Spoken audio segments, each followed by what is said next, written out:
ꯑꯍꯥꯟꯕꯃꯛꯇꯗ ꯄꯨꯝꯅꯃꯛꯄꯨ e-Manipur Help Desk ꯃꯥꯏꯀꯩꯗꯒꯤ ꯇꯔꯥꯝꯅ ꯑꯣꯛꯆꯔꯤ꯫ ꯉꯁꯤꯁꯨ ꯑꯅꯧꯕ ꯚꯤꯗꯤꯑꯣ ꯑꯃ ꯄꯨꯗꯨꯅ ꯂꯥꯛꯆꯔꯤ ꯃꯗꯨꯗꯤ ꯍꯟꯗꯛꯇ ꯅꯧꯅ ꯀꯧꯈꯤꯕ ꯁꯣꯁꯤꯌꯦꯜ ꯋꯦꯜꯐꯦꯌꯔ ꯗꯤꯄꯥꯔꯠꯃꯦꯟꯠꯒꯤ ꯑꯗꯨꯒꯨꯝꯂꯕ ꯔꯤꯀ꯭ꯔꯨꯏꯠꯃꯦꯟꯠꯒꯤ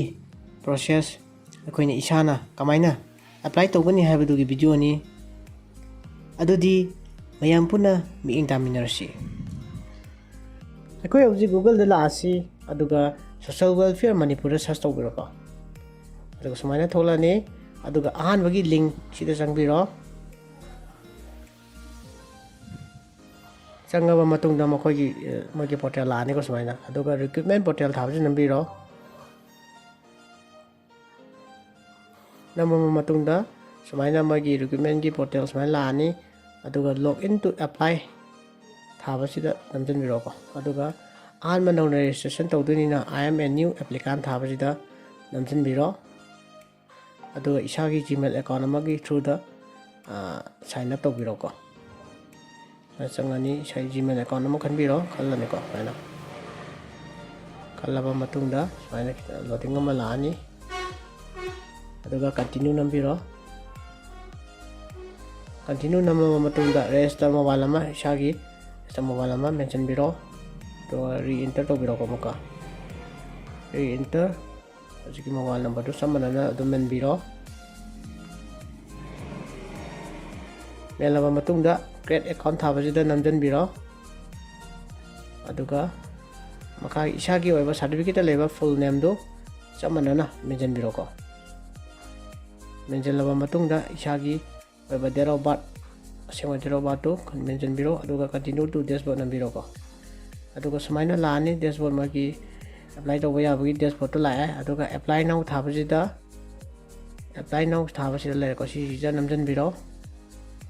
ꯅꯝꯂꯕ ꯃꯇꯨꯡꯗ ꯁꯨꯃꯥꯏꯅ ꯂꯤꯁ ꯊꯣꯛꯂꯛꯑꯅꯤꯀꯣ ꯃꯥꯒꯤ ꯄꯣꯁꯁꯤꯡꯗꯣ ꯑꯗꯨꯒ ꯏꯁꯥꯅ ꯊꯥꯖꯟꯒꯗꯕ ꯄꯣꯁꯇꯨ ꯈꯟꯕꯤꯔꯣꯀꯣ ꯁꯦꯂꯦꯛꯁꯟ ꯇꯧꯕꯤꯔꯣ꯫ ꯁꯤ ꯇꯛ ꯈꯜꯂꯦꯀꯣ ꯑꯩꯒꯤ ꯑꯣꯏꯅꯗꯤ ꯁꯤ ꯂꯩꯔꯦ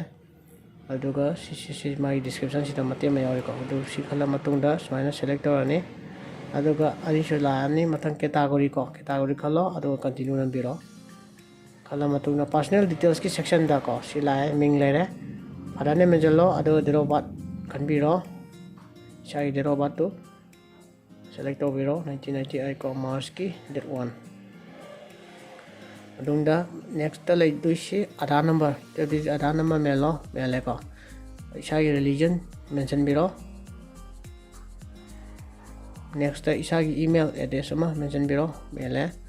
ꯃꯦꯜꯂꯕ ꯃꯇꯨꯡꯗ ꯄꯥꯔꯃꯦꯅꯦꯟꯠ ꯑꯦꯗ꯭ꯔꯦꯁ ꯏꯁꯥꯒꯤ ꯑꯦꯗ꯭ꯔꯦꯁꯇꯨ ꯐꯨꯜ ꯑꯦꯗ꯭ꯔꯦꯁꯇꯨ ꯁꯤꯗ ꯃꯦꯟꯁꯤꯟꯕꯤꯔꯣ ꯑꯗꯨꯒ ꯏꯁꯥꯒꯤ ꯗꯤꯁꯇ꯭ꯔꯤꯛ ꯈꯟꯕꯤꯔꯣ ꯏꯁꯥꯒꯤ block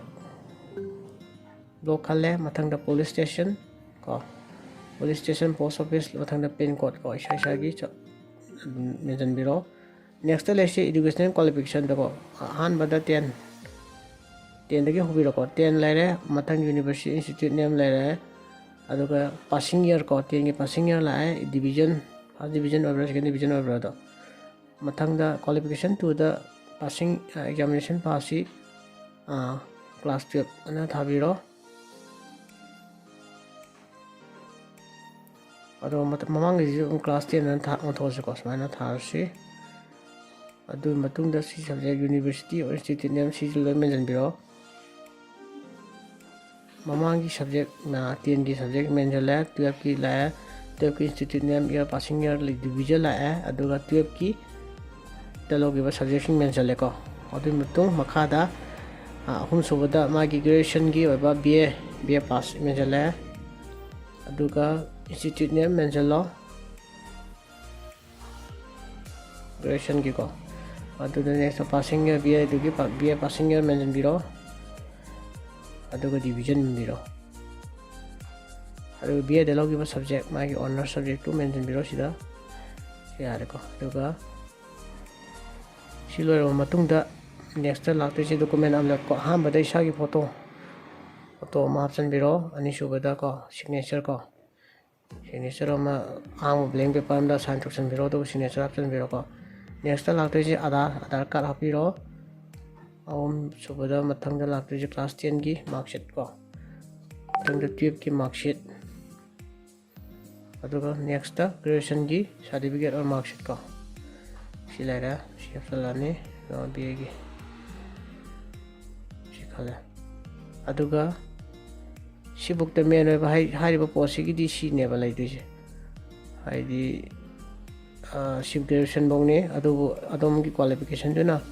hai di master loi bo era ga di atopa qualification sing men jam ba ya ba chum hapsan bai da re hapa jo ko hapta jo ko si di mandatory di oi je adu hapsan lage ai gi na di MA master MA lai ko ma university si men jam si dana Manjuri University aduga magi passing year so passing year lai ra magi division men birani aduga magi subject me lai ko aduga ma khata bada adu computer certificate dum hapsa lage ko computer course yaw ru gi haida DCL lai ra aduga university or institute si lai ra year passing year se 2022 lai ra adu division la ni ko mai di grade ta pira B lai ra adu subject se DCO bani na computer application ho jeba computer application si lai ra aduga khata boy na si lore si continue thaba nambi ro aduga smai la ni ko aduga examination center dongi examination center to khan bi ro bhal khale aduga smai na details loi thola ni ko main gi bijing do nging bi ro aduga makhagi tik khola matung da pay 500 submit nambi ro si lai ko si aduga makhagi da nambi ro nama matung da smai na la ni mai payment ke we da tawani aduga shashagi payment to khroba matung da smai na si gi pay si tong la ani ko payment successful over matung da si gi application khoina men ki ba application PDF se sidagi khoina download tawraga yengu yare ko download tawraga to si lai ra sumai tawdana aikoina social welfare gi recruitment si aikoina isana tomda apply tawba yai ko ngasi gi di video matang swai da tension jarage aduna video si nungai biraga di like comment amadi channel asida nongla song po eraga di subscribe tawsan biramu adom gi support na ai matang video sema ngamba oijaga dawri bani aduna support tawba lepi ganu haijari punamaku thagachari matang video da mu thenganasi